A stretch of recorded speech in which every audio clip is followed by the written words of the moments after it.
தலைப்பு: தி போட்டோடிராமா of creation, சிருஷ்டிப்பின் புகைப்பட நாடகம். பக்கம் 12. தலைப்பு: பெருமை, பொறாமை, கோபம், கொலை. யூதரை எரித்தல், பாவத்தின் வெறித்தனம். சாபத்திலிருந்து மீட்பு, பாவ ஆளுகையின் விளைவு.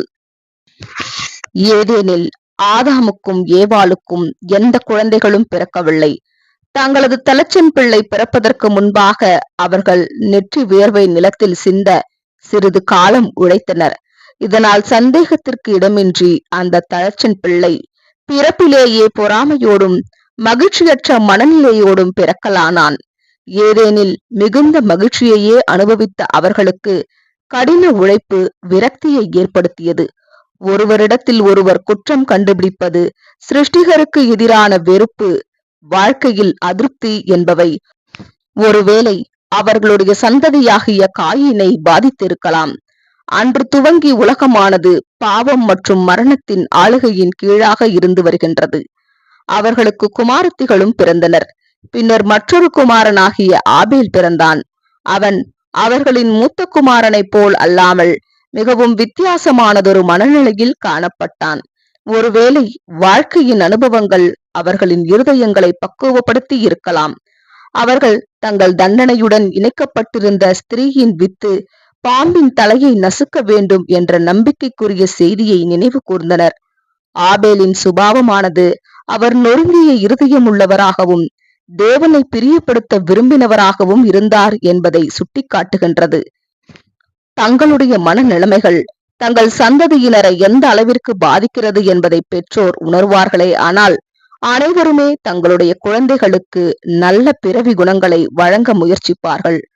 வருடங்கள் உருண்டோயின. காயினும் ஆபேலும் ஸ்திரீயின் வித்து குறித்த வாக்குத்தத்தத்தாலும் தெய்வீக தயவினால் மீட்கப்படுவோம் என்ற நம்பிக்கையாலும் ஈர்க்கப்பட்டனர். ஆசிர்வாதத்தை பெற்றுக் கொள்வதற்காக அவர்கள் காணிக்கைகளுடன் தேவனிடம் சென்றனர். ஆபேலின் மிருக ஜீவன்களின் பலியை தேவன் ஏற்றுக்கொண்டார். ஏனென்றால் அது பாவ மன்னிப்புக்குரிய அடிப்படையாகிய இயேசுவின் மரணத்தின் அவசியத்தை நிழலாக காண்பித்தது. காயினின் காணிக்கையை தேவன் நிராகரித்தது இரத்தம் சிந்துதல் இல்லாமல் பாவ மன்னிப்பு உண்டாகாது என்பதை போதிக்கிறது. பிற்பாடு தெய்வீக சித்தத்திற்கு கீழ்ப்படிந்து ஏற்றுக்கொள்ளக்கூடிய பலிக்காக ஒரு மிருகத்தை காயின் வாங்கி இருக்க வேண்டும். ஆனால் அதற்கு பதிலாக கோபம், வன்மம், வெறுப்பு, சண்டை போன்றவை தன் இருதயத்தில் எரிய அனுமதித்து ஒரு கொலைக்காரனாக மாறினான்.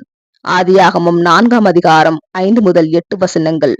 ஆபேலின் ரத்தம் காயினுக்கு எதிராக நீதிக்காக தேவனிடம் மன்றாடியதாக பரிசுத்த பவுல் கூறுகிறார். ஆனால் இயேசுவின் ரத்தமோ பாவிக்காக இறங்கும்படி தேவனிடம் மன்றாடியது. எல்லா அநீதியும் நீதிக்காக தேவனிடம் மன்றாடுகின்றன. ஒரு விசேஷித்த உடன்படிக்கையின் மூலமாக இயேசுவும் தெரிந்து கொள்ளப்பட்ட அவருடைய சபையும் ஆதாமுக்காகவும் அவனுடைய சந்ததிக்காகவும் தங்கள் ஜீவனை கையளித்தனர். ரோமர் 12 அதிகாரம் 1 வசனம். இப்படியாக விசேஷித்த பலிகள் நிறைவடைந்தவுடன் மறுசீரமைப்பு, திரும்ப கொடுத்தல் பின்தொடர்ந்து வரும். ஆமேன்.